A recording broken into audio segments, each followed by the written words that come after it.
If you're a goldfish owner, you definitely know that feeling, that little pit in your stomach when you look in the tank and see a weird, fuzzy patch on your favorite fish.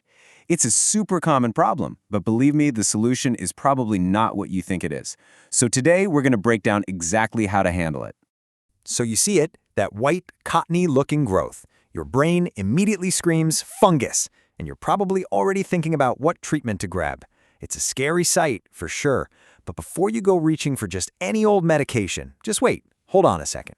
Because here's the surprising truth of the matter. In most cases, that fuzzy stuff, it isn't actually a fungus at all. This is, without a doubt, the single biggest mix-up in the fish-keeping hobby, and getting it wrong means your treatments are going to do, well, absolutely nothing. Okay, a fuzzy foe appears. Now before we even get to the fuzzy stuff itself, let's back up a little. Let's talk about what happens before it shows up. You see, a healthy, happy fish doesn't just wake up one morning covered in fluff. There are almost always warning signs that your fish is stressed out. A goldfish that's not feeling well will often clamp its fins down, holding them really tight against its body. You might notice it's totally ignoring food, or maybe it's rubbing itself against the decor. It might even have some red patches or just be kind of floating listlessly. These are all little signals that something is wrong. That white fuzz? That's often the very last and most obvious symptom to show up. So the moment you spot any of those signs, it's time to spring into action. Do not wait. A fast response can honestly make all the difference and stop a small issue from turning into a tank-wide catastrophe. Your first aid plan is pretty simple, but you gotta do it right. Your game plan boils down to two absolutely crucial first steps: isolate and medicate. Getting that sick fish into its own space is totally non-negotiable. It protects your other fish, and it gives the sick one a calm, controlled place to recover. And setting up a hospital tank is a breeze. A simple, clean plastic tub works perfectly. You'll want to fill it with water from your main tank to avoid shocking the fish. Then, just pop in a simple sponge filter for some oxygen and a heater to keep that temperature nice and stable. Big temp swings are a huge source of stress. And a little pro tip: no gravel. A bare bottom tank is way easier to keep clean. Now for that first treatment, good old aquarium salt. It's an incredible all-around tonic for fish. The dosage is easy, 1 tablespoon for every 5 gallons of water. Now listen up, this part's important. Always dissolve the salt completely in a separate cup of tank water before you add it in. This simple step helps reduce stress on the fish and helps it rebuild its natural slime coat, which is basically its own personal force field. But hold on, it is absolutely critical that you use the right kind of salt. We are talking about aquarium salt, which is sodium chloride. It's for external problems. Epsom salt is a totally different thing, that's magnesium sulfate, and it's for internal issues like bloating. Using the wrong one will not help at all. Okay, next up, fungus or imposter. Our fish is now safe and sound in its hospital tank with a nice salt treatment, so now it's time to solve the mystery of that white fuzz. Is it really fungus, or is it something else pretending to be? And here's the big twist. That mouth fungus or cotton wool disease you think you're seeing, it's almost always a bacterial infection that just happens to look exactly like a fungus. This one little fact explains why so many antifungal treatments just fail miserably. They're targeting the wrong enemy.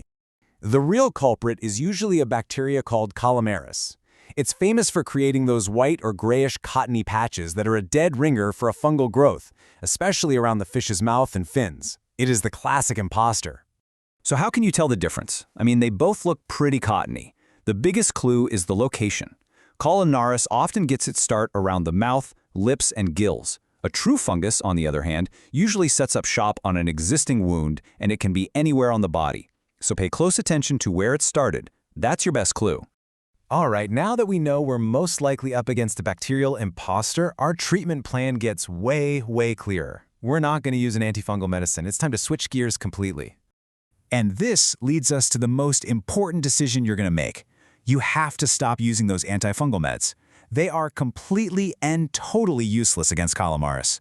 To beat this thing, you've got to use a product that's actually designed to fight bacteria. A fantastic and easy-to-find option is a treatment like API Melafix. It's an all-natural antibacterial. The main ingredient is basically tea tree oil, which has some amazing antiseptic properties that are super effective against bacteria.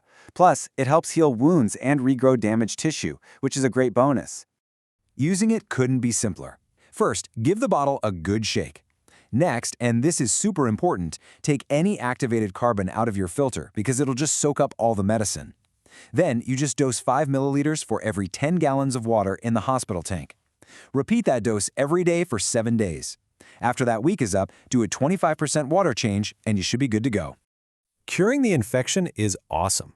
But you know what's even better? Never having to deal with it again. That means we have to shift from just reacting to problems to actively preventing them. And here we are at the most important takeaway of this whole thing. The medications, they just treat the symptoms. The real cure is getting rid of the root cause. You see, Colomaris bacteria is probably in most aquariums already. It only becomes a problem when it attacks a fish whose immune system has been weakened by, you guessed it, stress. So what causes all this stress? Well, the number one culprit, by a long shot, is poor water quality. We're talking high ammonia and nitrite. But other big ones are overcrowding, a crummy diet, sudden temperature swings, and even just the stress of being moved around. So here's your prevention checklist. It's all about creating a stable, low-stress home.